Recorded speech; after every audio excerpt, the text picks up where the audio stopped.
को बहुत बार पूछा गया है, sometimes ask 2-3 definitions. These all definitions are very important regarding the practical examination and board examination also. ठीक है? So subject physics, some basic definitions. ठीक है? उसमें पहले आज अपन पहली डेफिनेशन देखने जा रहे हैं, intermolecular force of attraction. So what is intermolecular force? The force of attraction between the molecules of a molecules, मतलब दो molecules के बीच में होने वाली. ठीक है? The force of attraction between two molecules is known as intermolecular force. है ना? उसको क्या कहा जाता है? Intermolecular force.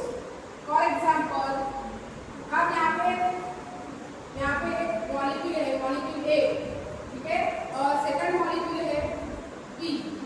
इन दोनों के बीच में अगर ये मॉलिक्यूल्स कैसे हैं, ये दोनों के बीच में जो फोर्स ऑफ अट्रैक्शन है, that is called intermolecular force of attraction. ठीक है? There are two types of intermolecular force of attraction. First is cohesive force, second is adhesive force. ठीक है? What is cohesive force?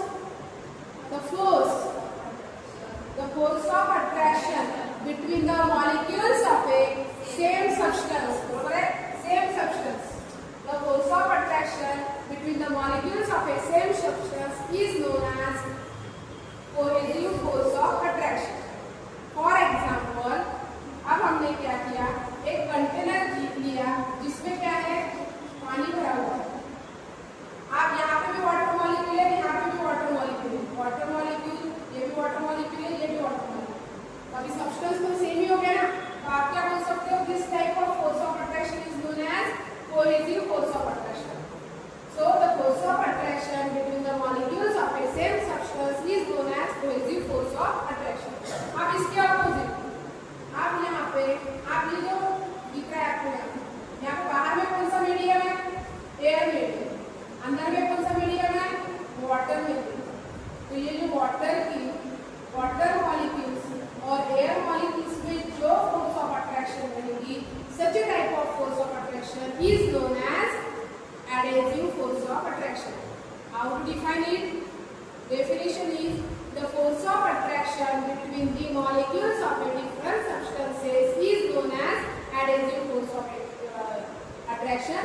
Example, water and air molecules. The force of attraction between the water and the air molecules. अब ये हो गया आपकी definition. इसके बाद range of molecular force.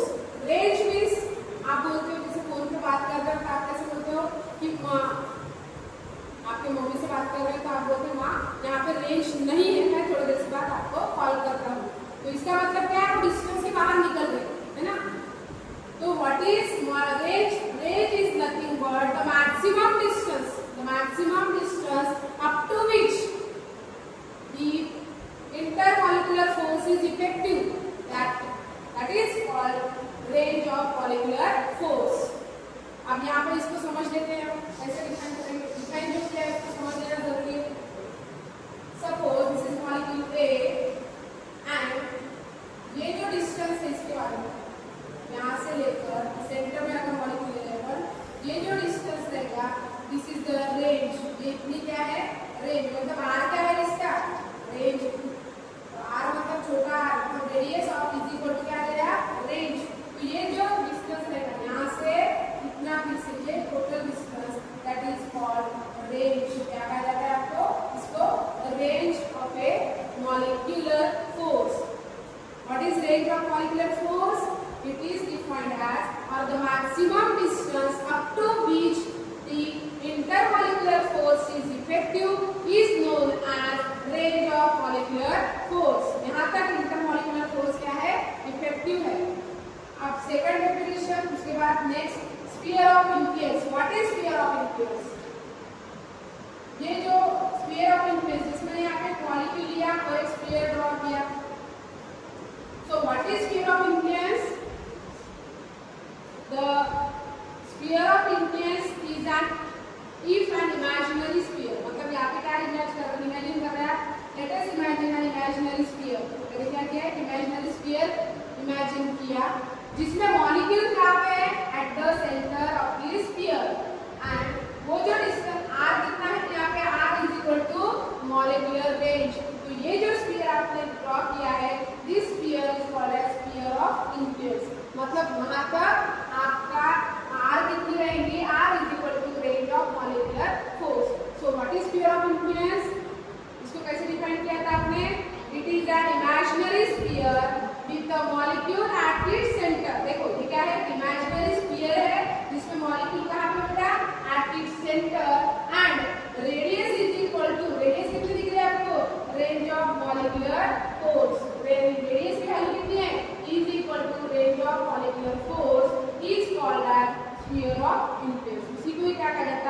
sphere of influence. Once again, repeat the definition. An imaginary sphere with a molecule at its center and radius is equal to molecular range is called as sphere of influence. Okay. Next definition is surface film.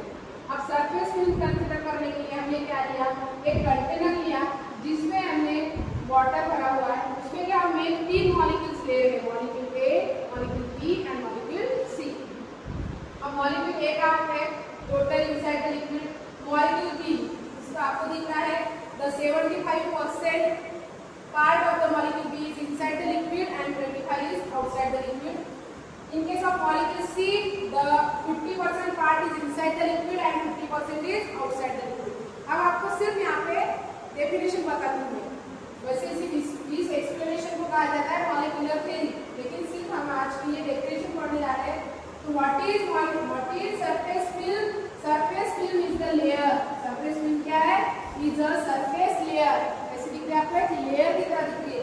With the distance is equal to, ये जो distance है दो layer में का, with distance is equal to molecular range. तो समझ में आ गया? सरफेस फिल्म क्या है? It is a surface film is yes, surface film is the surface layer with distance is equal to molecular range। ये जो distance है दो लेयर में का, ये क्या है? molecular range के बराबर है। इस फिल्म को कहा जाता है surface film। ठीक है, उसके बाद में free surface of liquid। what is meant by free surface of liquid? आपकी एग्जाम होने के बाद आप क्या बोलते हो? I am free, now I am free, मतलब मैं फ्री हूँ। मतलब क्या है? अभी एग्जाम का मुझको बर्डन नहीं है। तो उसी तरह से फ्री सरफेस ऑफ लिक्विड मतलब ऐसा लिक्विड का सरफेस जहाँ पे intermolecular force is not effective, मतलब वहाँ उसके बाहर वहाँ पे फोर्स का कोई रिलेशन नहीं रहेगा, या फिर आप बोल सकते हो there is no relation of stress. ठीक है, तो the surface of a liquid here there is no effect of this